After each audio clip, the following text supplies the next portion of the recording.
네, 담원과 T1의 경기 함께하고 있습니다. 2세트 경기가 치러졌는데 정말 뒤튀기는 혈전이었습니다. 마지막까지도 누가 승리할지 감히 예측할 수가 없었죠.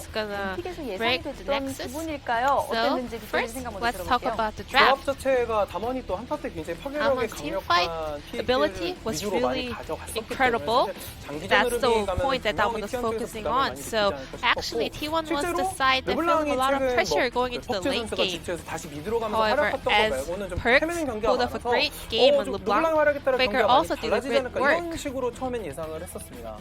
네, 리라님은 뱀픽 어떠셨어요? What about you, Lyra? Any thoughts on the draft? 이제 오른 상대로 2AP 미드 정글을 뽑은 거에 대해서 조금 신기했고 조금 got Ornn as a mid lane and 르블랑인데 so they had 2 AP composition for T1 side. 네, 담원이 흐름이 좋았고 더 몰아붙일 수 있는 Damwon 포인트가 has a 있었음에도 very good 불구하고 momentum. However, T1 was able to 경기 turn 후반으로 the game 가면서 장로랑 around, 바론을 punishing the 나눠먹는 mistakes 장면이 that Damwon 나왔었는데 made. 사실상 지난 Let's 시즌과는 take a look at the 의미가 다를 highlights over 거예요. here. 그렇죠. 서로 뭐 일정 선에서 합의를 한 듯 물러서면서 So, 장로 it was a 바론으로 trade of 나눠서 Elder and 휘저었는데 Baron. 2019 시즌에는 장로용 같은 경우가 지속 시간 However, 같은 경우에도 늘어나고 또 이 버프가 in 누적되는 2019 적립 split, 시스템이었기 때문에 well, 장로 먹는 쪽이 Elder 유리하다 그런 Dragon 이야기가 buff 많이 was longer, 나왔거든요. so a lot of people thought that picking up Elder was better, but for now, it's a bit different. And Lyra also agrees that, well, before 2020 season, Lyra also thought that Elder buff was 실제로 huge 바람드래곤도 본인들이 많이 than 먹었었기 때문에 Baron's buff, but this time T1 was able to kind of wrap her around the buffs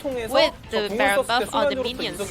They were able to clear out the minions in the side lane and also give a lot of pressure 본인들을 하면서 자야가 상을 못 치게 만드는 그런 압박감을 줄 수가 있었습니다. 그래서 여기서 이렇게 주요 They 버프를 were 나눠 able 먹은 to 판단도 zone T1 out 쪽에 굉장히 좋았던 Xayah 것 같습니다. from 네, taking 다시 down the Nexus 용이 and also any possible 이번에 turret. 솔직히 좀 아쉬웠어요. So we got 다른 another 드래곤을 cloud. 나가면 보고 싶단 네, 말이야. 저희가 더 Rift 자랑을 here? 할 수가 있을 텐데. 네, It's a bit 다음 sad. 경기 We were able to 기대해보도록 show some of the 하겠습니다. 자, 어쨌든 better 이런 잘 CGs 몫을 for 했고요. this 그리고 경기 set, but 마지막에 another 이번 Cloud 세트의 Drake was the third one. 하는 장면을 정말 두 팀이 And let's 멋지게 take a look 만들어냈습니다. 이 at the 장면 final 보면서 team fight, 얘기해봐야겠죠. a very 너무 길고 extended one. 정신없는 한타였기 때문에 가장 결정적이었던 순간만 좀 찍어서 말씀을 여기서 So a lot 아펠리오스가 of things 궁 were 중력포로 happening, 자야를 but 속박을 the most 해놓고 important point was 거기에 that 에포트의 레오나가 Teddy was able to ult Q and root Xayah, 자야는 앞으로 and 말려 after that, 들어가서 Effort 아무것도 was able to 못하고 engage on 전사를 Xayah with Leona. 개인적으로 레오나를 이제 자야가 치는 순간 이 한타 담원 게이밍이 이기기 쉬운 한타인 것 Lyra 같은데 라는 was 생각을 also thinking that when the points Xayah was able to just auto down Leona, he thought that Damwon was going to win this team fight. However, with this combo and Teddy, T1 was able to turn momentum around. 조금 전 장면? 뭐 사실 네 결정적으로는 이 아펠리오스의 So, 궁극기를 통한 이니시를 Victor 순간적으로 thinks that 예상하지 못했기 Xayah 때문에 wasn't 결과가 나왔던 것 able 같고 to 사실 react 방금 to 한타는 the 양팀 선수들 engage 다 대단할 of 수밖에 없는 게 Valios. So that 지속적으로 might be a 교전이 mistake. 계속해서 릴레이처럼 이어진 데다가 However, whenever we have this kind of a 바람드래곤 때문에 말도 안 되게 extended 줄어든 team 상태라서 fight, 그걸 막 계산하면서 싸우기가 어렵거든요. it's really hard to 거의 kind 뭐 of 본능에 가까운 교전이었음에도 calculate 불구하고 every 승리한 cooldowns of 집중력을 its 칭찬해야 되는 것 champions and 같습니다. some of the crucial skill sets. 모두 정말 잘해줬는데 리라 선수는 MVP 누구로 예상하는지. So Lyra, what's your 이거 thought on the 예상하면 player of the 조금 game? 보여질 것 같은데 저는 개인적으로 이제 페이커 선수가 I personally 르블랑으로서 think 굉장히 FLICKR 이게 because he was 게임으로서 극찬인데 상대방을 화나게 really 만들고 making 야비하게 약간 좀 해가지고 opponents really angry, and that's the perfect praise or compliment as a gamer. Then let's check out the player of the game. 역시 페이커 선수가 차지를 했습니다. FLICKR got the MVP or player of the game on 네, LeBlanc 좀 today. 되게 허무한 실수도 많이 나왔었고 그것 때문에 성장을 But he 못해서 did make 질적인 some of the 압박감도 못 넣어주나 mistakes in 싶었는데 the early game, so he wasn't able to kind of scale enough. However, he made his comeback and was able to kind of just pop all the damage dealers by himself. 극찬이라는 표현 사실 좀 이렇게 순화시켜서 말씀하신 거잖아요. 네 그렇죠. 약간 적팀에 페이커 선수 르블랑이 있으면 Whenever 되게 there's 잡고 a 싶고 Faker's LeBlanc 저거 in your 조금 opponent team, just 딴짓거리를 can't help 못할 just 수 없지 going in to 않나라는 take her 생각이 down. 들 때가 많습니다. 하지만 그만큼 줄타기를 잘하는 선수고 저번 사이에 Which proves that FLICKR is so good at playing on the edge. He knows when to go in and when to chase and how to make the enemy 이 angry. 장면도 라칸이 잘 진입하면 역으로 낚을 수 있지 않을까 싶었는데 이거를 다시 또 피해가지고 결국에는 끝까지 Again, 깔끔하게 FLICKR 마무리하는 dodging the 것도 Racon's 인상적이었어요. W and turning the fight around again. 집중력이 진짜 대단한 것 같습니다. 네, 맞습니다. 이렇게 MVP 페이커 선수가 This is the result of the player of the 네, game 7포인트. vote. 이번에도 7표 7 받았네요. out of 12 네, 비슷한 voters 상황이 voted 나왔고요. for 미드를 FLICKR. 선택을 하고 또 바텀 선택하신 분들도 많았습니다. A lot of 자, votes 이렇게 for 페이커 the 선수의 bottom MVP as well. 소식 전해드리면서 이제 So 3세트 let's 경기 만나보도록 hop on to the 하겠습니다. Rift for game number 3. Thank you so much, G-Sun, once again for that glorious translation of the Analyst Desk segment. And yes, we are going the distance for our first match of Spring 2020 LCK. And there it is, the Demon King himself of the mid lane, just wreaking some havoc on his LeBlanc. And I want to go back to the draft just a little bit. Oh, I do want to talk about the fact that Beryl is coming in for Hoyt. Beryl was the support that DAMWON did use for the majority of Worlds. Hoyt played most of the regular season games in 2019. But interesting to see Beryl taking some time to make his way back onto the Rift. And after Hoyt did have some issues, I think it's understandable that they would switch in Beryl. No, I'm actually curious. Now, I have run into Beryl actually a few times in the last, 3 days. Oh, yeah. And every single time he was actually playing Senna. Which is really bizarre. Now, I'm wondering if he's brought in to actually pick Senna, because we haven't seen her. Haven't seen her in any position so far today, so which I think is interesting. See if we get some sort of a combo with Senna in the bot lane that could end up maybe being deemed as important. DAMWON, they're going to ban the Rek'Sai, T1 banning Lucian and Mordekaiser. Yep, pretty understandable. DAMWON probably going to go for the Elise next, unless they have to ban the Akali round 2. But Akali or Elise should be coming in here if they're sticking to the script that they wrote for themselves. And there it is. Elise.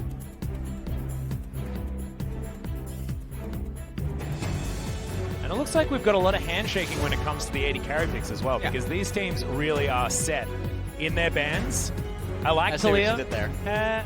I like Talia in against Canyon because he's just so damn good at that champion. Really gives DAMWON 3 carries rather than the 2 that they normally have, sort of as a team, utilizing Showmaker and Nogri, so almost exclusively. So not going to have that option, as the final ban will be the Akali. So exactly the same, I believe, as game 1. Okay, they're still saying. Oh, actually, no. So, the slight change-up from Game 1, both of these teams switching back to, of course, our Game 1 sides of the Rift, is that this time Mordekaiser is banned. Is Vlad going to come out? Maybe. So, there's a few set counters. Kled, Fiora. Yep. Some people consider Vladimir to be one of the set counters as well. I guess he could just be frustrating. Have that range advantage and be able to pull a lot of his combos. Yeah, there's some other mages that you can just take up into the top lane against him as well. But instead, we're going to R1 Aphelios, R2 Lee Sin. Now, we'll see how T1 ends up responding. Now, remember, they have the set, which he has a forced engage, a part of his kit. Will we just get the Gragas? Okay, well. I like it. I mean, Cuz has just been so good on Gragas. I actually don't mind it in any composition. We spoke about this on the podcast. He's got so many different modes. Cuz, in fact, showing that he was able to demonstrate that really beautifully in Game 2. Well, we're getting a repeat of their Game number 1 draft. I was about to say, if it ain't broke, don't fix it, but they lost Game 1. So... Now, the only thing different is that Mordekaiser is not going to end up being here for DAMWON. And instead, they're hovering Thresh, so it's not going to be any Aphelios Senna type of shenanigan bot lane. Yep, that is going to be a lot of CC availability down there. We'll see whether T1 just goes back to the Leona or whether DAMWON actually deem it viable to ban that one out, because Effort has been sitting on that champ for the majority of the time here. They'll ban first game. Supports out, I think, almost certainly. Well, at this you're point. Certainly correct when it comes to the first one, as Nort hits the bench.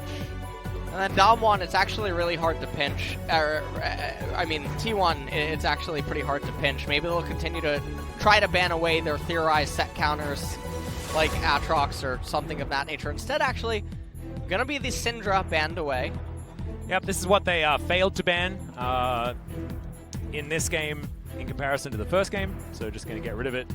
Make sure that DAMWON can't just pick up the Syndra and threaten it sort of as a very comfortable blind.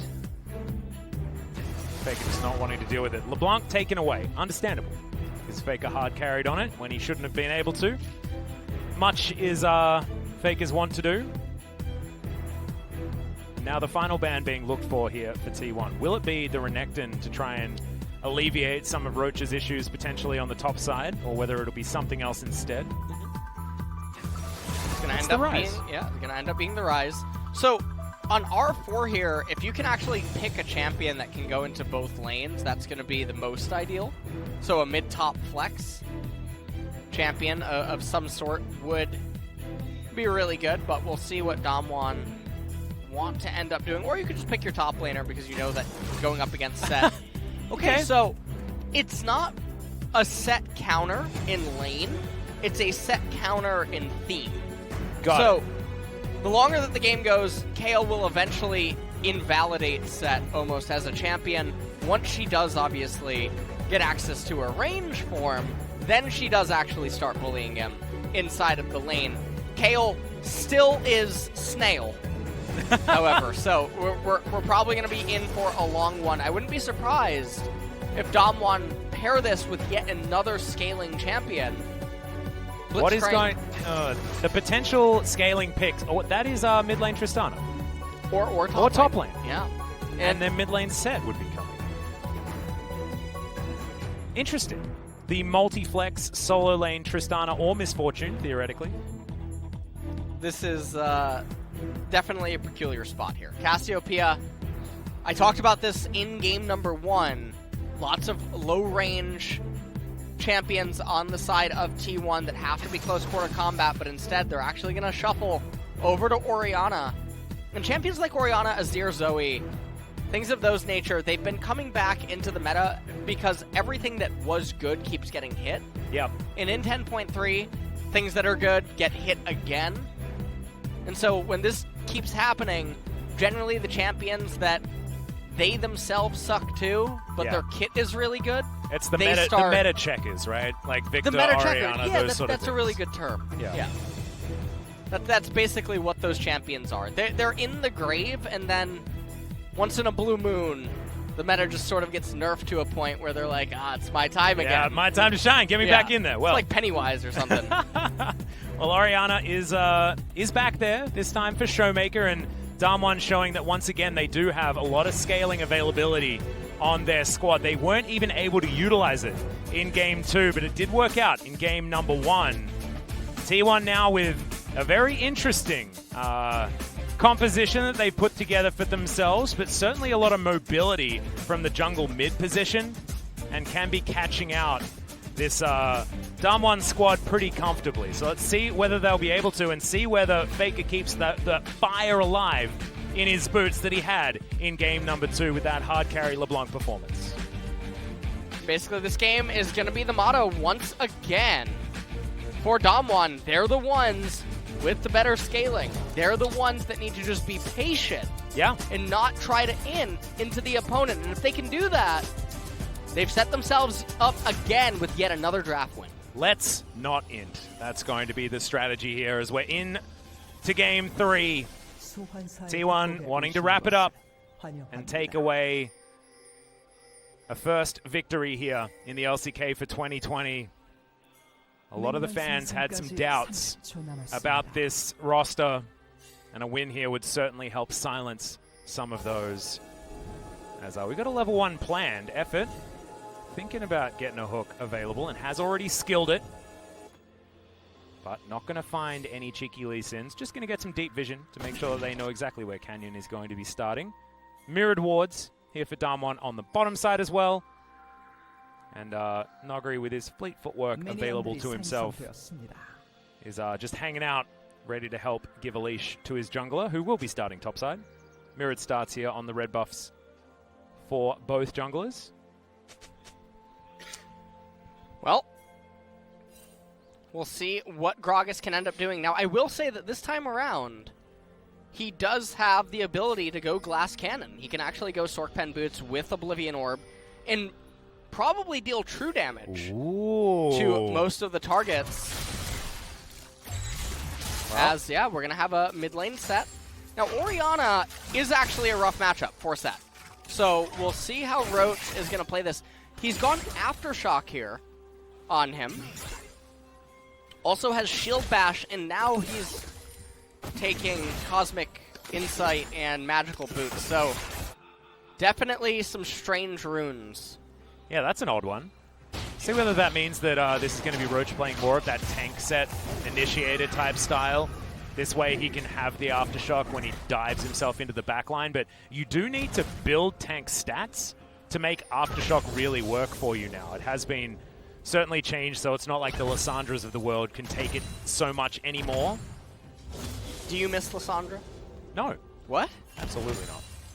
I feel like she's another one of those meta checkers. Look at the flatulence. Honestly, I mean, you have to wonder what she's ate, because it's still going.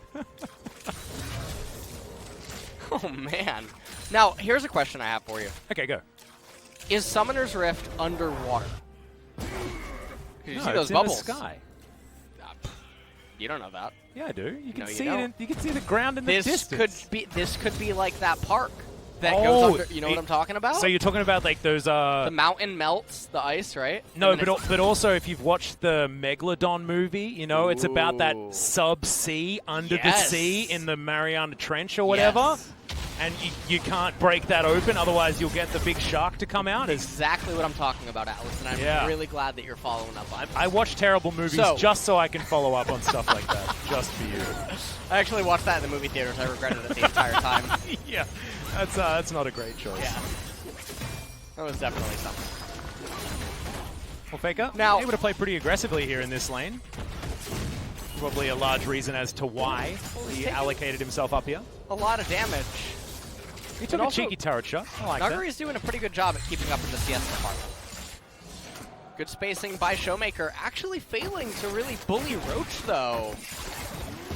Although, Showmaker does still have 3 corrupting potions available. So, being at 55, 60% mana, as well as still having all your potions, that's probably a completely fine thing. Super aggressive there as Nuggery has to flash to get out of the way of FLICKR. Really cool head here from FLICKR's Tristana, as both of them are going to share recall timings, but now flash available for FLICKR, unavailable for Nuggery.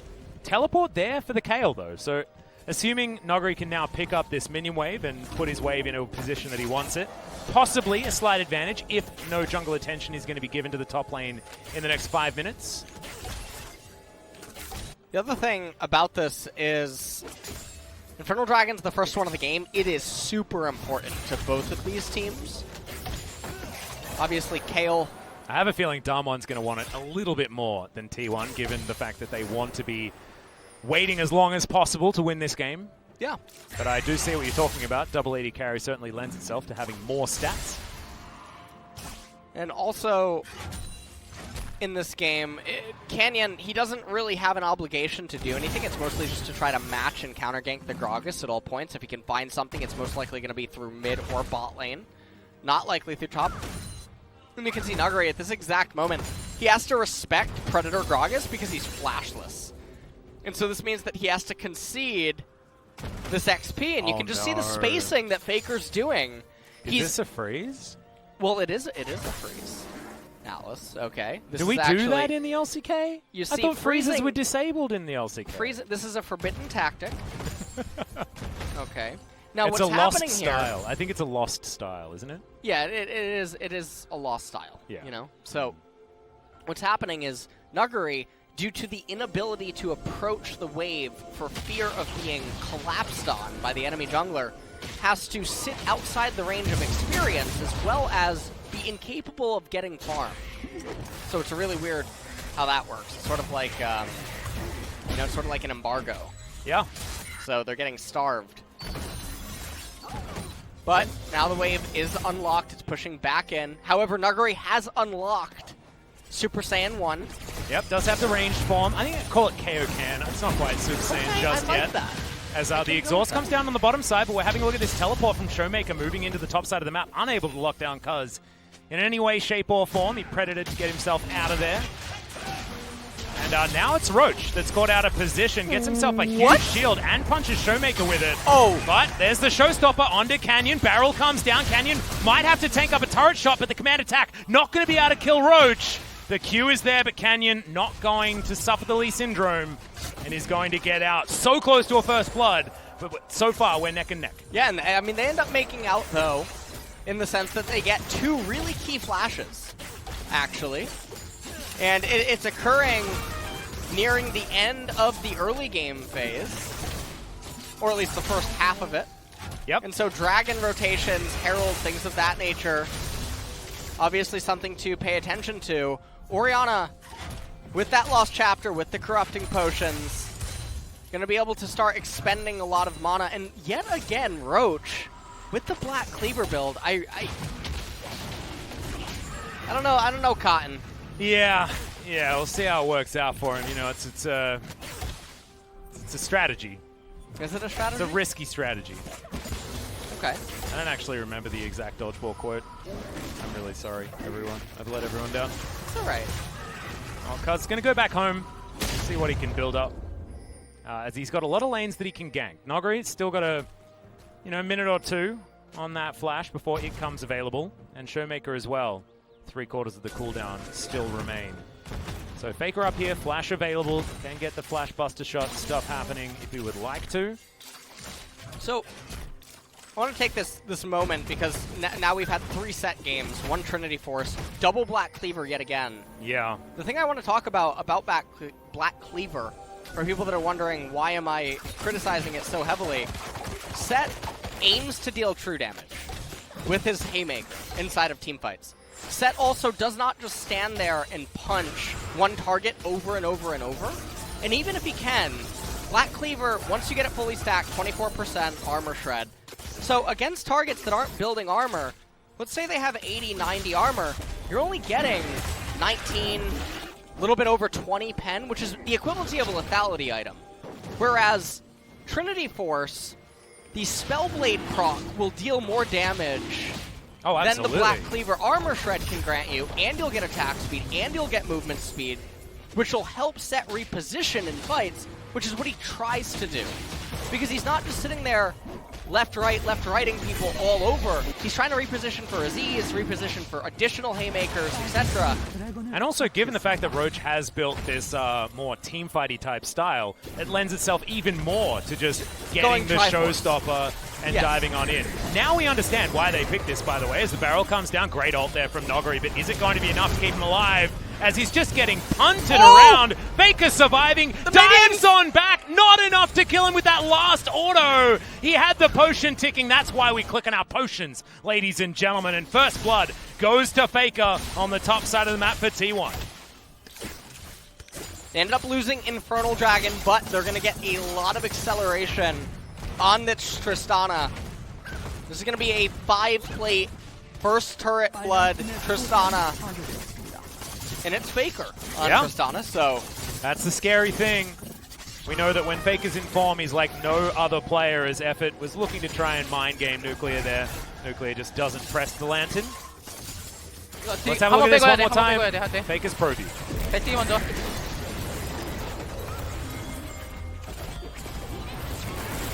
탑 잡았어. 아우, 갈만한데.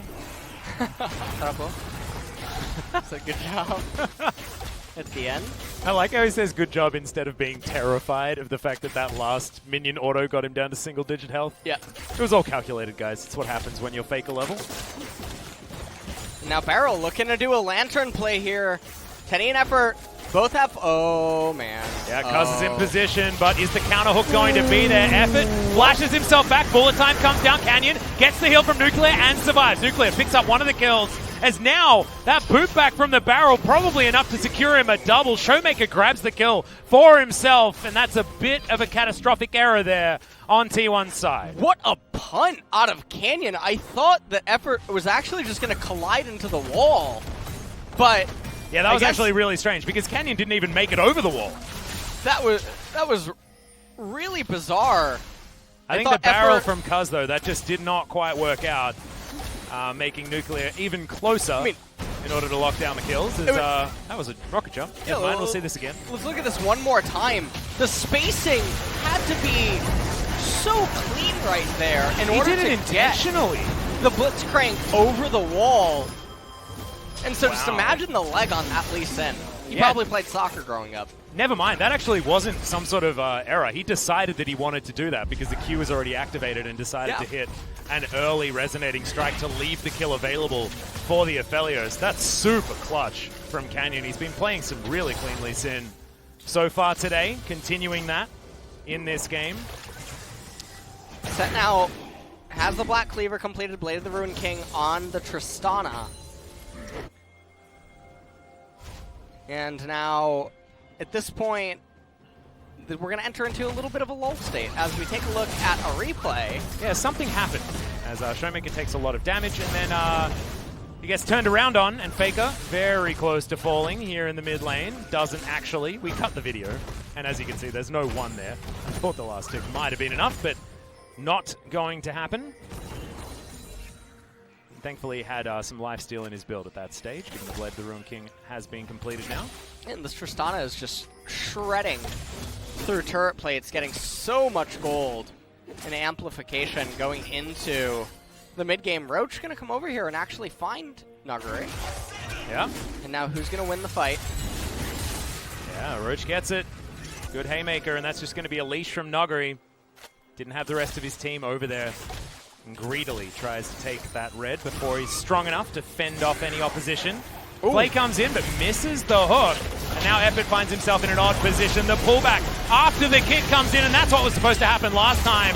There's the face smash. There's the showstopper from Roach. This is the team fight set that we were looking for, and already 2 kills come in for T1. The disengage now to come forward, but FLICKR is still going aggressive. 2 turret shots, but no one's going to turn around and try and punish him, and more turret plates going to T1.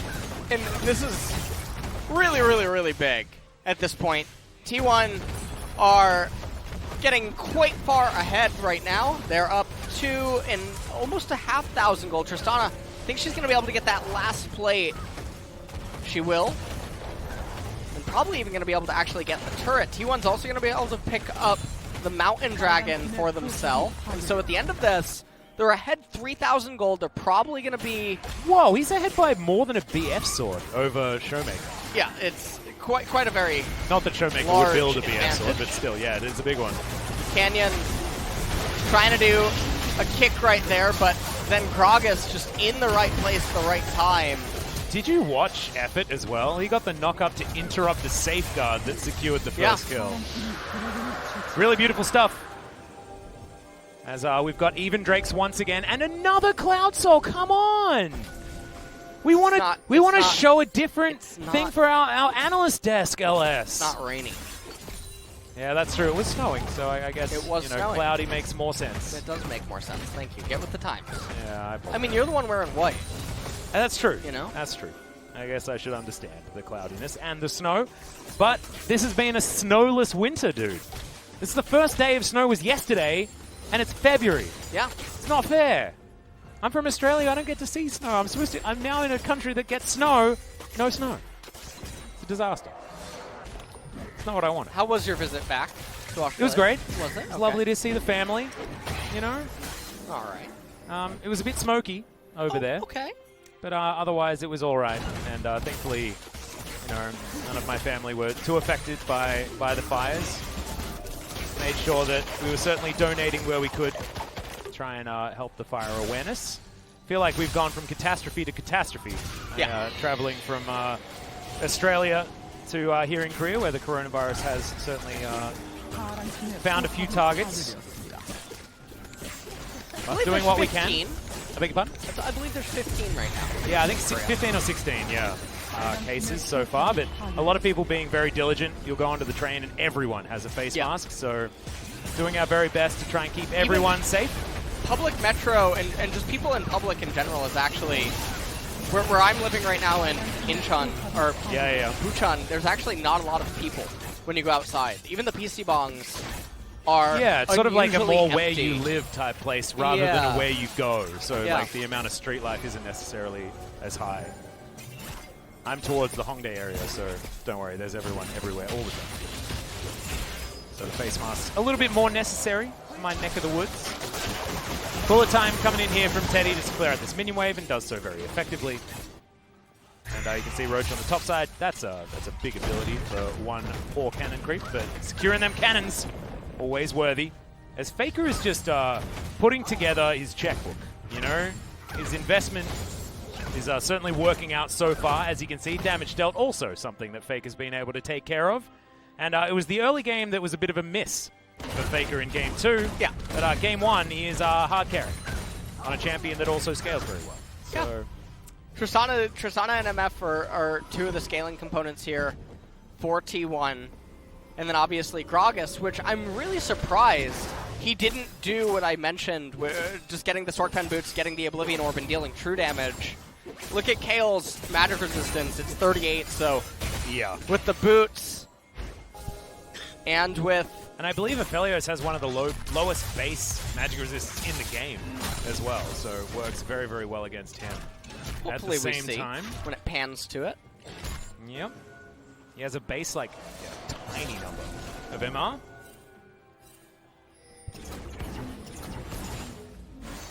On Nuclear with the Infernum set up for himself, and that is a beautiful hook. Just from the darkness, and FLICKR's reign of terror continues. He's on a killing spree now, and he didn't need the kill gold. He had already racked up so many plates. He's a crockery shop, this guy. And killing the creeps and the champions, everything that can net you even more money.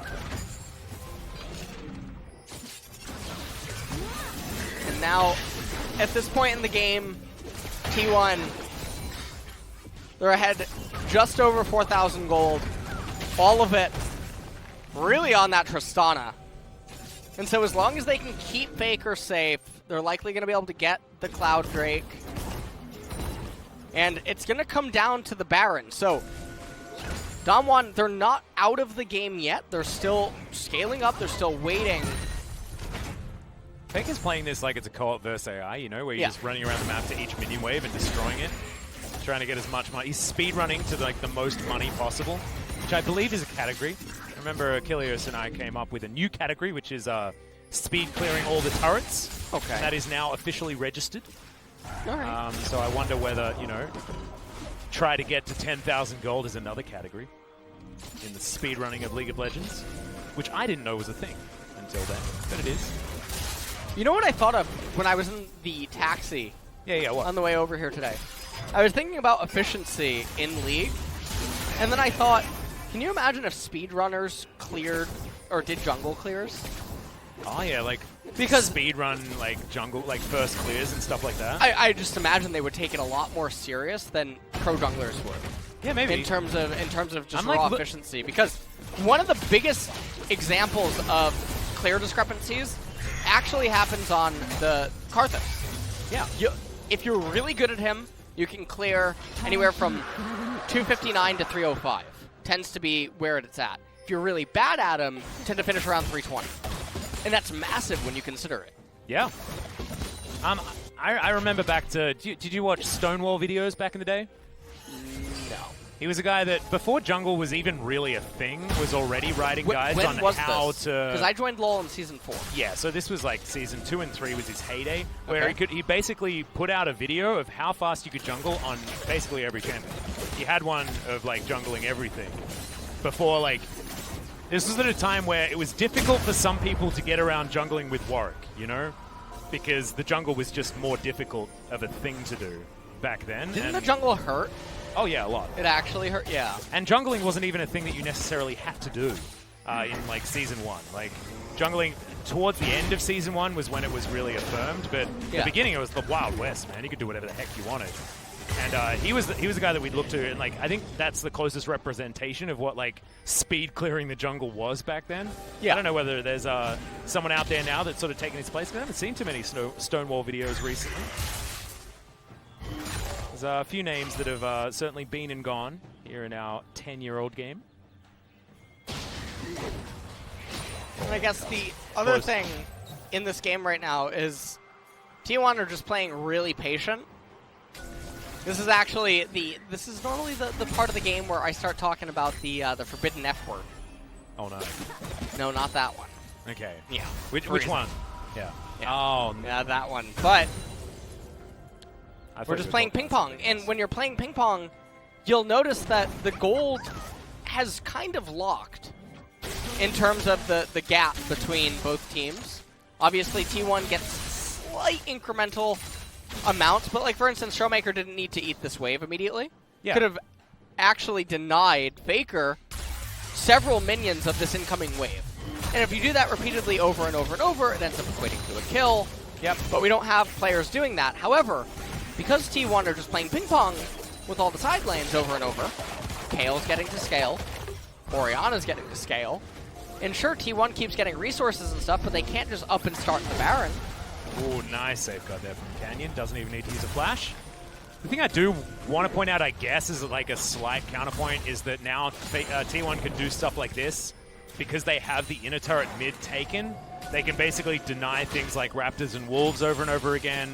DAMWON have to expend more resources on buying wards to keep this vision out of their jungle and things like that. There are certainly things that DAMWON are bleeding gold, but with a composition like this, I think you might be right, given the fact that they have the Kayle, they have the Orianna and the Aphelios. Their scaling is just possibly going to be able to outweigh what are the economic losses that you'd get from handshaking a mid-game like this.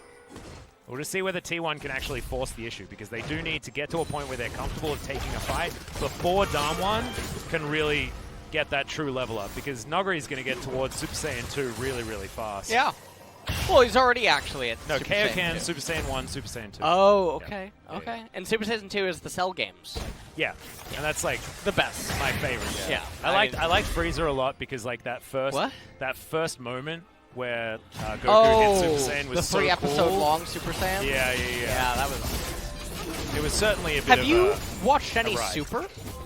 No. I sort of stopped. I watched a bit of. I watched most of Majin Buu and that sort of area and that sort of stuff, but like sort of like left after Majin that. Buu is very cute. Yeah, I liked Majin he is Buu. very plumpy, fluffy, and lovely. Okay. It was and just his when we favorite got Pokemon to is GT Snorlax. that I was like really confused. Well, I'm like, GT is why not is everyone canon. a monkey again and all this sort of stuff? Yeah, It was let's not talk about that. it was odd. Leave GT out of this. Okay, is GT actually not canon? Agreed. It's not canon, no. Oh damn. It repicks I up didn't even know at that. Super. Now, I'm not going to spoiler anything for you or anyone in the chat, but the writing does go off theme with what one would expect from the usual storyline of Okay. Goku loses, villain shows up, looks like they're going to win, Goku wins.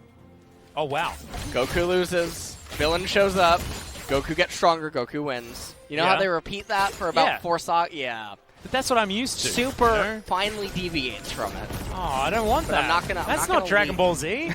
That's, It's a show because it's the same storyline every time, and we still want to watch it. well... That's Yeah, actually man. so insane how true that is. Yeah, I know, right? That's the ingenious thing that Dragon Ball Z managed to When do. did animes or comics start actually having the protagonists genuinely lose? Ooh, I don't know.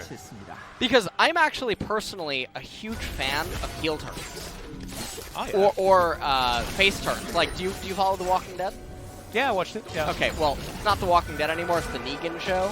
Oh, yeah. So, But he was just such a good character that they had to change it up, you know? his turn to anti-hero is all that I'm watching it for now. Yeah, literally. Actually, Just like What am I Vegeta, at? actually. I think I'm at the end of like season 8. And, Oh, so you haven't don't know started about season his 9 turn yet? No, I knew it was going to Oh, happen okay. based on like the fact that he was incarcerated for like an entire season. Yeah, so... Like, they were obviously keeping him on the back burner for something. yeah. I don't know whether we're spoiling too much And- here. no, Jeffrey Dean Morgan is one of the best actors. He's a Tekken character, dude. He's It's so cool. awesome. You know what else is awesome? This game, Alice, which we had to take a brief pause from in order to relax. Yeah, I mean, this is From is all this- the goodness. Wait, hang on. Is this the lull state or is this the pog state? I don't even I don't know. remember. We had to explain what the pog state was, and now I'm even less sure about what the Pog State even is. Well, by playing ping pong over and over and over, the gold gap has extended 1,000 gold over several minutes, so... Yeah, I mean, this is what T1 had set themselves up for, right? Like, they can dictate the pace of this game, and what DAMWON have to do is say that hopefully we can avoid action long enough for Kale, Orianna, and Aphelios to be able to just be better champions. But look, we're not there yet, and we'll see whether we ever get there, because T1 are getting to the point where they can pretty comfortably just smack down the Baron. You know the SpongeBob a few moments later? Yes. Yeah, that's... moments later. Yeah, yeah, That that's one? good. This is really good. So freezing... So wait, we need to do that right now? We'll be back in a minute, guys. Yeah, I think We're just gonna skip forward reality. Yeah, we're gonna pause for a little bit. If only we could somehow. Not a SPO TV pause. We're not doing one of those again, Atlas. Toilet issue? No, the one where I had to leave. Oh yeah. 'Cause the lights. Yeah. No, that was a Kesper pause. That's not a I mean, we were at the SPO TV next on Arena. Pause, yeah. Yeah, but it is still a pause. It's not the kind of pause that you want. Roach leading on XP at the moment, alongside his fellow solo laner in FLICKR. Both of them hitting that level 16 mark. FLICKR's able to draw a lot of beads. Yeah. A lot of his ability to draw them is very, very strong. For those playing at home, that is Nuggery is about extended range.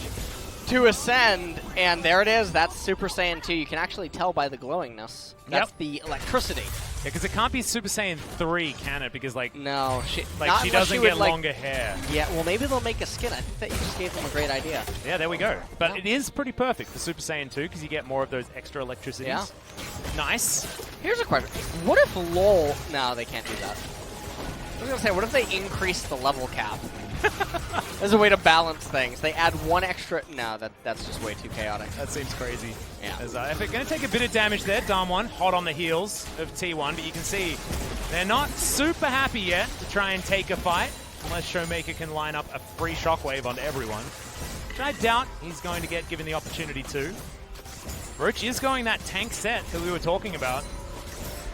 Chicago's Stone Plate is completed now as well. So he can just press that R button and have, you know, a lot of extra resistances with his Aftershock. So we're gonna get one team fight, and I don't know how you feel about that, but you let me know. How do you feel? Well, actually pretty good. I'm glad that I got to have a bit of a break because that last, like, 5-6 minute team fight was not enough. like this. There's in goes effort to die. And now DAMWON gonna go over to Baron. And take it for free. Unless T1 can win a 4 versus 5, or Cuz can steal this one out of the way, not able to. That's a free Baron going to DAMWON. So maybe we don't even get a team fight. That'd be sad. Well, okay, so if you're T1, do you even take Cloud Drake right now? I mean, yeah, because then he can run fast. faster. I think it's actually really... I think this is genuinely... Oh, then you give an opportunity for Elder faster. Yeah. Okay. So this is a really bizarre spot where I think you have to not take it intentionally to deny the Elder spawn. This is something I used to talk about last year, if you remember. Yeah, I do. Intentionally not taking dragons or waiting until 29:30. And that is actually what's going to end up happening. And I actually like it even more now because you can extend it really, really far. We can possibly have an Elder Drake if DAMWON now take these off cooldown. The Elder Drake is at least 10 minutes into the future. Oh, wait. Well, longer than that. Oh, yeah, sorry. At least 15 minutes. So that is an unholy amount of time to have to wait. And so DAMWON, I mean, the gold score... Teddy's almost Flame Horizon the clock. Oh, that's fine. It's not bad. Let's take a look at this really quick. So, effort goes in, and software malfunction. Well, Nuclear just, like, didn't get... I'm not... So, you know there are moments and you can explain in the replay what they were trying to do? We know that Effort was trying to land a hook onto the Aphelios. But beyond that, Yeah, that was never going to really happen, was it? Because they didn't even have vision in that area, like, at all. But also, this is now the spot where things get really awkward. It's all range champions. This is Set's worst nightmare to try to jump into. No one has bonus health, realistically. Everyone can kite away from you. Everyone has repositioning tools. Everyone has movement speed. Set sucks for this exact reason when he gets drafted against in this way, and this is where I've been a really big critic about blue side Set picks super early on.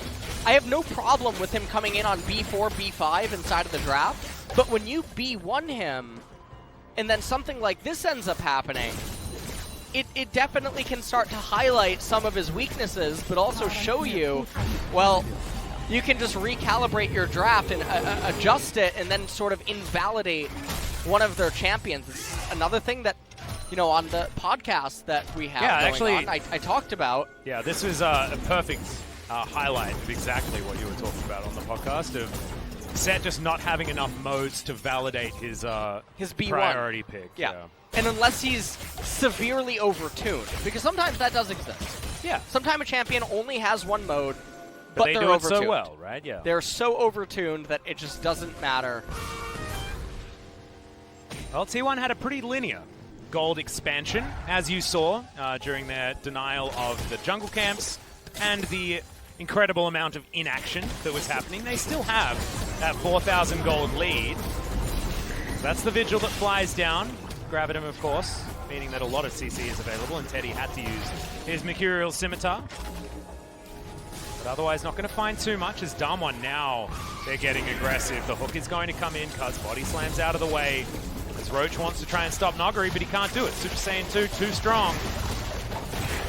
And they have to just watch this in a turret fall. DAMWON, it feels like things have turned for the more established roster. Yes, T1 retained their bottom side of the map and mid, but this is still Cousin Roach trying to feel things out and trying to get used to this roster on the main stage. And it may take a few weeks before that one is entirely shored up. But Fat Lady has not started warming up her vocal cords as of yet.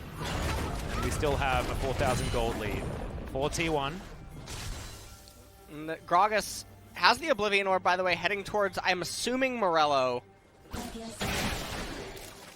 And so, with the Philios, I assume that he's going to end up picking up Bloodthirster. Kayle obviously has her heal. She has quite a bit of AP coming in, also has the Gunblade. I mean, at this point, when you're starved economically as a jungler, and you already have the Oblivion Orb because it's actually so valuable due to the lack of magic resistance on the enemy team, I mean, I'm going to actually go ahead here. I'm going to give him a pass. Okay? All right. That is a Morello okay account. Whew. Yeah. I never thought we'd see today. You've done it before that one time, but I like to try and forget it because it's not on brand. Noggery looks like he's going for the ultimate greed max damage build. Looking for Rabbidan's Death Cap into Void Staff, most likely. We'll see whether he does commit to it. I like it, personally, because it means that even the ultimate is just going to proc for massive damage. And then you can do some really interesting things. Do you remember the Kai'Sa comp, of course, you know, where you dive yourself into the backline? This is something that DAMWON was very, very good at with Nuclear on the sort of suicide Kai'Sa into the back. Because Aphelios, with his short-range weaponry, does have opportunities to play really up close and personal for maximum deeps. You can just put an ult on him and keep him alive for a really long time. He can be that bomb that we were looking at. Yeah. Because now T1 will lock down the Dragon Soul. Actually really risky now, though. This is a little bit peculiar, especially because it's not going to line up with Baron respawn, so it's not like there's a guillotine. But if they can win this team fight, it certainly will be good news for them, and T1 now have the Dragon Soul to help them out. Oh! There's the Gravitum. He's going to get a snare onto the set, but he's not exactly the target they want. Two-man Shockwave into the backside, but Roach is so strong. The Aphelios immediately gets rid of Faker, and now Beryl lands a hook from beyond the grave. Canyon gets the kickback, but Roach uses it as a taxi. Teddy has taken down the Thresh, but can they actually find the team fight? Because Nuclear is so damn strong. Not going to have him just yet. Has himself the Severum now, cycling it back and forth. Not exactly a lot of range, but the DPS that these weapons have from Nuclear is really high. The minions are going to die, so it looked like T1 was actually thinking, we're going to get the inhibitor turret at the very least, but you can see the problem T1 are going to have in teamfight. Set does not have a target that he can obviously go on. Let's take a look at it one more time. Effort, I mean, Aphelios doesn't get the most insane ultimate. Set ends up getting hooked up. Barrel looks like he's just going to die. Canyon kicks Faker into the team. Roach goes into DAMWON, and then Kale says, hey, what's up? And then Set has to run for the hills, ults Canyon back into the team, and now he's done. He is completely out of this fight. He can press Q and E however long he wants, but his job is just completely over. He's invalidated as a champion. And then they had to run for the hills, and now DAMWON, they have the Baron. And they're starting to get towards the point of no return for T1. These items are stacking like you would not believe. Looks like Nogari is going to forego the Void Staff. Wants to get towards his Zonya's Hourglass instead, just to give himself even more invulnerability. And, you know, I talked about this in the draft, that DAMWON, if it reached this stage of, or not even this stage, I mean, it's been this way for about 12, 13 minutes. It becomes so impossible for T1 to do anything. This is a game where Tristana had how many plates? 9? Yeah. 10? Many plates. And she had a kill on her as well. She had everything that you could dream of. All of the lanes were basically completely fine. Your Gragas wasn't able to do true damage. You had a 6,000 gold lead in the mid-game, and you can't do anything with it. And even DAMWON was actually fumbling the mid-game, not freezing side lanes and denying XP and stuff like that. And the game just gravitates towards this stage, and we're seeing yet another draft issue highlighted now. In game number 2, T1 had so much better patience. Not going to be enough. Canyon going to survive. That is a full round of spells, but Faker did not invest the Ignite. Might have actually been a kill if that was there, but hindsight 2020 and all that. Command Protect would have had a pretty short cooldown at this stage of the game. Double Bloodthirsters for both 80 carries of T1. Mercurial Scimitar completed for Teddy, very close to more of Malmortius' 6th item. And damage dealt now. It's Nuclear that's finally able to eclipse this squad. Having a redeeming performance here on the Aphelios. He was a bit forgettable in game 1 on the pick, but now maximum gold bounty. Hasn't died so far this game and even has a GA in case anyone from T1 gets their hands on him. This is a really, really dangerous situation if you're a T1 fan. And like I was saying, in game number 2, T1, they remain calm and patient, and eventually DAMWON entered into them. This time, it's a lot more difficult. Nuguri's on a range champion. Yeah. That's not supposed to go in first, so they don't sort of have... Even, like, Nuguri actually has no ways to, you know, use his kit to, like, int really aggressively, and also only has things into his kit that allow him to survive for longer. So, it's sort of like the opposite of what Set does. Almost the perfect pickup for Noguri. I know, no Klepto available here, so it's not the classic Klepto Noguri Kale. It's still the closest thing we can do. One of the other things that I'm wondering right now is if T1 actually acknowledged, like, hey, we're not going to win this game, we need to just get Elder and flip. Yeah. I'm wondering if that could be one of the potential thought processes. Oh, man. It just feels really... Well, that'll kill the minion wave. Teddy will have that one available quite soon as he goes back to base to finish his more of Malmortius. He's the last one that has a huge gold bounty on T1's side, so keeping him alive will certainly be a priority in the coming fight. But Canyon, I can feel the target that Teddy has on his back from this guy. Canyon has been so accurate in his insect plays. Yeah. And the other thing is, you know, what feels so bad about this, Atlas, is regardless of if T1 win this or not, through outplaying DAMWON inside of a team fight, or out-rotating them towards an inhibitor. Yeah, or just out-macroing them, it doesn't change the state of the game or the position that they're currently in. And we spent probably 20 minutes talking about this in the podcast.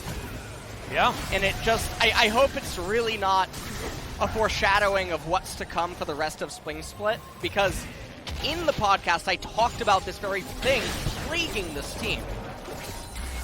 We haven't seen the adaptation on the drafts that we were asking for during the POG state, but we do have many, many weeks to go.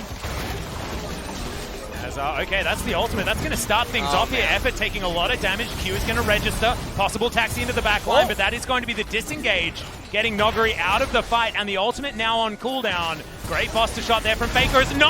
The hook back onto Beryl, not the target that they're looking for, but is going to be the first kill there for Teddy as Canyon goes down to his GA, and Roach is just tanking up damage in the backline. There's the bullet time, but interrupted immediately with the shockwave, and now Teddy having to get himself out. But still, a T1 team fight win. They lost no one, but 2 on DAMWON's side. And they're going to end up getting the How Elder are they Dragon. doing this? They're out-muscling DAMWON in fights that should be truthfully impossible to win when you consider the level of players. Damn. That This is actually something that we were talking about that could be a detriment for a team like T1. You know, if you can, you know, opt into a draft like this and still win, then that's when the complacency starts setting in, you know. This is where the danger that we were referring to could potentially happen. But damn, dude, it is cool watching T1 navigate around hard mode team fights in the late game. And, you know, the invert is also applicable. And what if you're DAMWON here and you think that you're losing because you fell behind early, or you attribute it to things that aren't really what is causing you to lose. Now, they get the Baron, and it wasn't immediately off of a reset, so they're going to lose some time recalling. We take a look at how this fight transpires. Now, the Kayle ultimate, obviously being cast early, Beryl walking way too far forward, ends up getting hooked by Effort, and then the teams just get completely separated. Canyon going in solo, doing his best Leroy Nuggery impression from game number 2. And Roach, you can see that he wasn't really able to do anything, but because the teammates were separated. And that's the difference between a team fight where Canyon kicks one of the 80 carries and a team fight where he accidentally kicks Cuz instead. Because that is not the target that you want. He has a Zhonya's completed. He almost has a death cap, for goodness sake, on this Gragas, who's going to be doing a lot of damage in his own right. And now we've got double 6-item 80 carry for T1, which is utterly terrifying. 304 for Teddy. He's been farming every minion possible so far this game. Over 500 as we crest the 44-minute mark. And now the siege is on with Elder Drake available and Dragon Soul. Everything T1 could ever want to help win this one. They have to be so careful. Gunblade active actually utilized right there by Nuggery. They can't do this. There's just no way for them to even get to these siege minions. It's Baron Elder. You can have any team comp. You can have Teemo right now, and he would still probably be a menace. So they need to just give up. Sorry, Teemo is always a menace, by the way. What? He's always a menace. Get out. No matter what. Teemo, whether he's on your team, on the enemy team, no matter what he's doing, he's always a menace. Whether he's a relevant menace in the game, strategically, is the different story. There's no team in Teemo. You know, you realize that? Wait a sec. Yeah, you're right. There is actually no team in Teemo. You can't spell it unless you spell it wrong. There is a me. Yeah. There is me. Me too. Me too. There's a... We have both. Actually, no, there's not, because there's no double O. And you're going to spell 2 correctly, aren't you? Teemo spells it like that. Does it? Yeah, that's Yordle. Okay. That's Yordle for Well, T1, they're getting themselves towards the last remaining inhibitor. And DAMWON are doing their very best to wait this one out. Elder Drake has dissipated. Now would be This a time is a fair fight now. where DAMWON can actually try and get in, but T1, they recognize that they just need to follow a whole bunch of super creeps towards Nexus turrets and utilize the 6th man in order to get themselves the victory. I like them opting out of a straight-up front-to-back, face-to-face team fight. As they go home, we've got Effort. He's the only one that doesn't... Oh, no, apart from Roach as well. Neither the top lane or the support have their flashes, but good God, Teddy does a lot of damage. That red buff did not stand a chance. As T1, the Sharks are now circling DAMWON's base. There's double super creeps per wave. Taxi their way forward.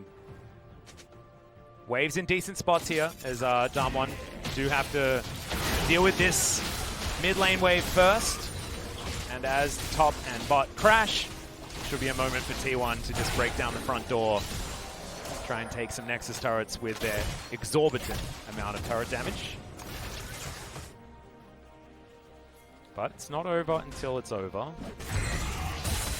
FLICKR went back, got himself his rapid fire cannon, even more range for the level 18 Tristana is quite worrisome.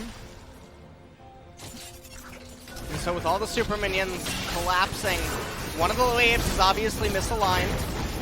Yeah. Saw Showmaker just cycling his flashback available again. Try and get ready to make a play. And DAMWON, they have to do something here as Teddy all struts just to get out of the way of all of those abilities flying at him from DAMWON. Showmaker trying to clear effort, maybe looking for a hook on him. Yep, keep your eyes on Canyon. Doesn't find that Q. He's the one that wants to start up these fights, but Teddy says no, he's just going to try and obliterate 4 people by themselves. Oh, they're going to shred the Nexus! Space. Yep, this is just game over. T1 have turned around that game 1 loss and will take the 2-1 over DAMWON in the first match of 2020 Spring LCK. This was 2 back-to-back major upsets at the dancing point of literally the game critical point. So, but also so beautifully done. I find this like really, really hard, right? Because we've had these conversations about like draft phase not working and you should be winning fights here, but you're not. But the fact that T1 had the finesse to outthink DAMWON in 2 team fights in a row to win a game at a state where they should have lost is beautiful to watch. Despite the fact that it is still a little bit heartbreaking, given the fact that it is sort of instilling in them this thought of, oh, we can pick this comp into this and everything will be fine. Yeah, and I mean, the big question for me is imagine if the roles were reversed and this kind of skill is actually being displayed in terms of managing to dance, managing to remain patient in the face of what looks like an immovable or an unstoppable object that is just driving straight towards you, and it doesn't look like there's a clear-cut answer for you. And so it goes both ways. If you're T1, do you walk away from this thinking that the draft is okay? And then if you're DAMWON, do you then walk away thinking that, oh, well, there was a problem with the draft? And that's where it starts to get really bizarre, where we talked about, well, if it's not broke, don't fix it, or does it appear broke, but it's actually not? Yeah, or does it appear fixed, but it's actually broke? Like, it's where it's so difficult. But what's something I think everyone can agree on is it's just great to watch T1 play confident, late-game, intelligent League of Legends. And they did do that in most instances for the last 2 games. And despite it looking a little bit wonky when it came to things like draft and when they were winning and all this sort of stuff playing around compositions, this had like a few backfires. That one effort int was a huge problem. But that was one player's one mistake in Game 3 that I think was the only real blunder that T1 made in that game. Yes, it was almost a blunder that lost them the game, but still the only mistake that was made. And so you have to credit T1 on otherwise a pretty flawless game.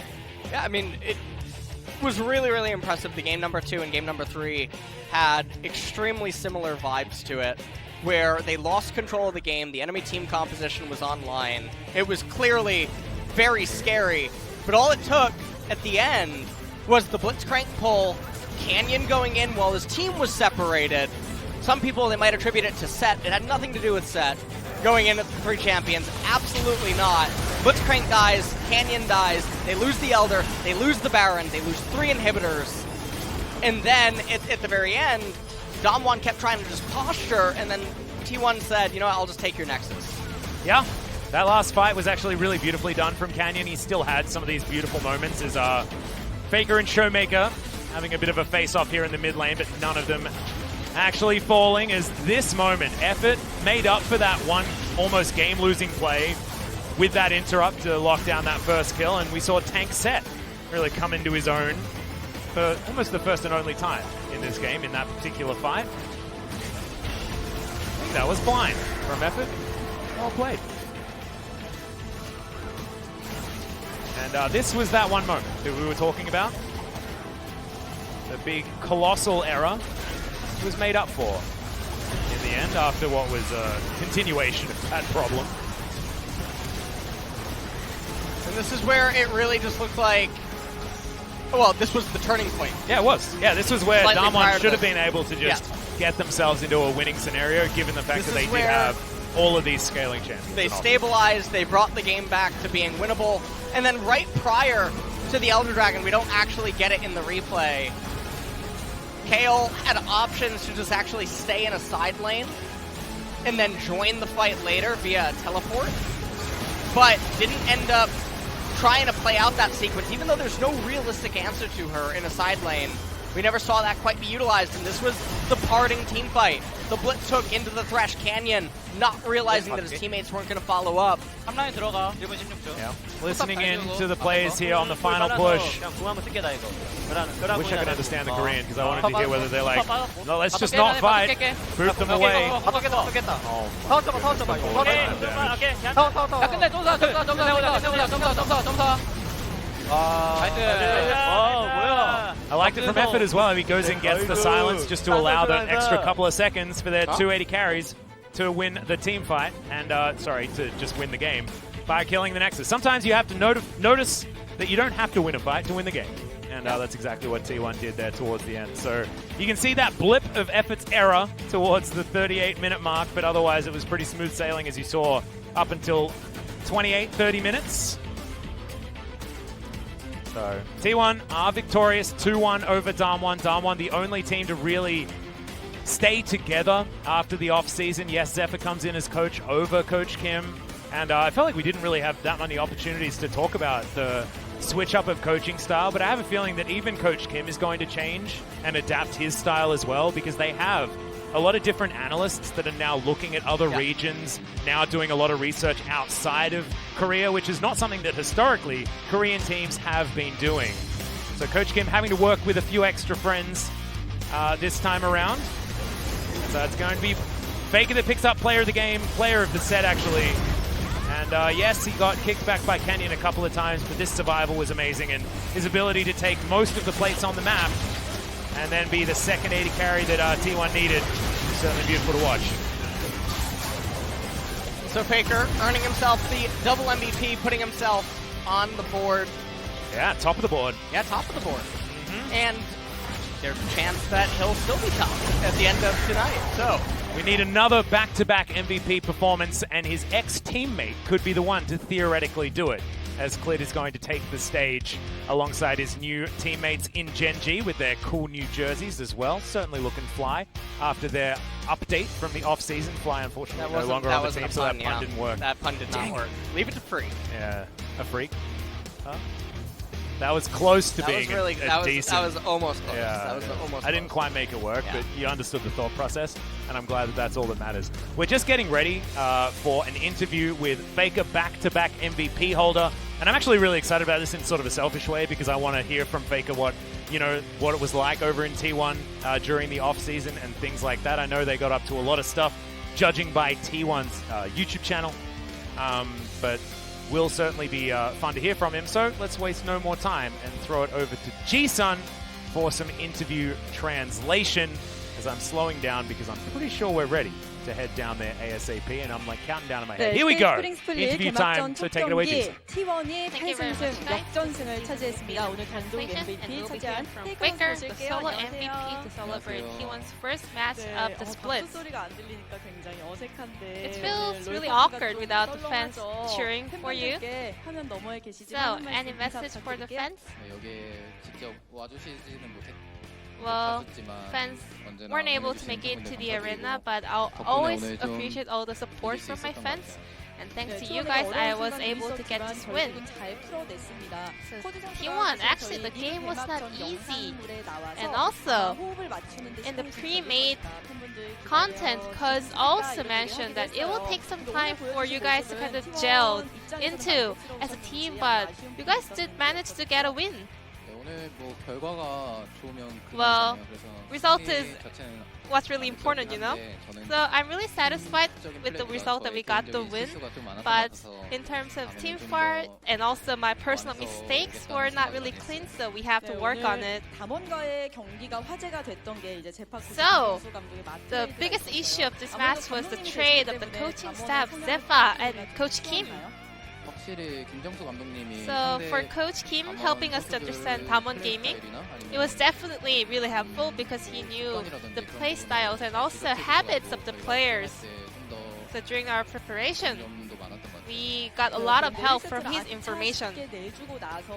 After dropping that game number 1, you lost in LeBlanc to kind of bring the momentum back, right? I wanted to give a lot of pressure in the laning phase, but it didn't really work in that way. However, in the mid and late game, well, LeBlanc is still strong. So I did manage to show the reason why we picked LeBlanc as mid lane. Well, DAMWON, their composition, it was good for LeBlanc to go against their composition, but the first death was a very bad mistake. So I was a little bit heartbroken, but I tried to focus back in game, and thanks to all the help from my teammates, we were able to get this win. In game 3, you guys locked in Tristana for mid lane. Long time no see. Did you have good feelings on this champ? I mean, Tristana is really fun to play nowadays. So I've been practicing it a lot. And they also had Kale on their side, so we thought Tristana was a good pick. So was the lane rotation for Kale specific? Yes, we thought of lane swap in terms of facing Kale, and we also predicted a lot of picks from DAMWON, so I think things went as we planned. So we had this fancy highlight from Tristana.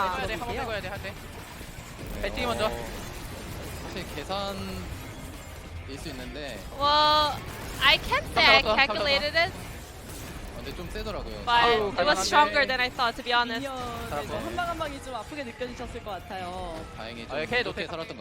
But I was lucky enough to kind of walk away alive.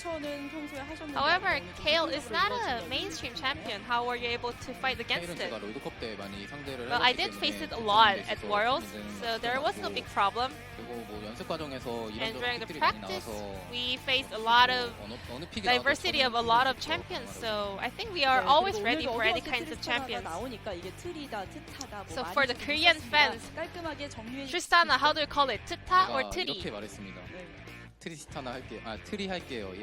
I said I'm gonna play Tiri when we are during our draft, so I'm confirming it's Tiri for the Korean fans. How do you abbreviate Tristana?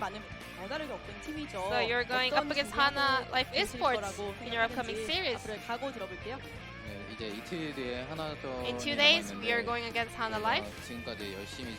We've been preparing really hard, so we're thinking of getting another good result on that day. However, our teamwork is not 100%, but it's gonna be another exciting journey for the fans to watch us completing our teamwork. I feel like we're hearing the crowd clapping for FLICKR, and it's the beginning of the spring split. So what's your goal? In last year's spring split, we failed to get the first place for the regular split, but this year, my goal is making it to the first place for the regular split. So I'm gonna do my best to concentrate and focus on our upcoming matches. So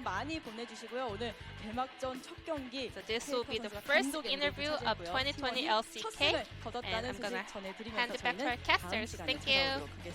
자, 두 번째 경기 이제 기다려 주시고요. 페이커 선수는 보내드릴게요. 오늘 고생하셨습니다. 감사합니다.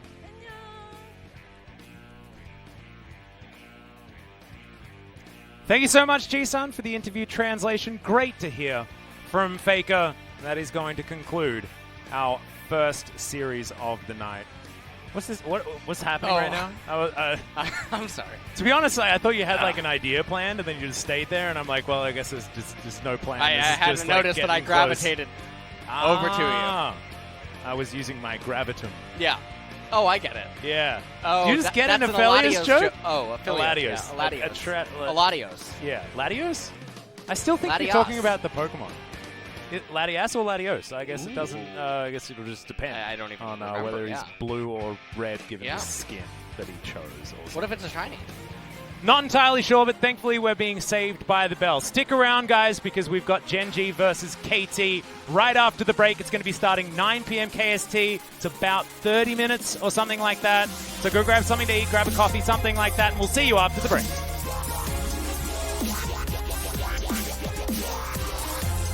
함성으로 꽉 채워지길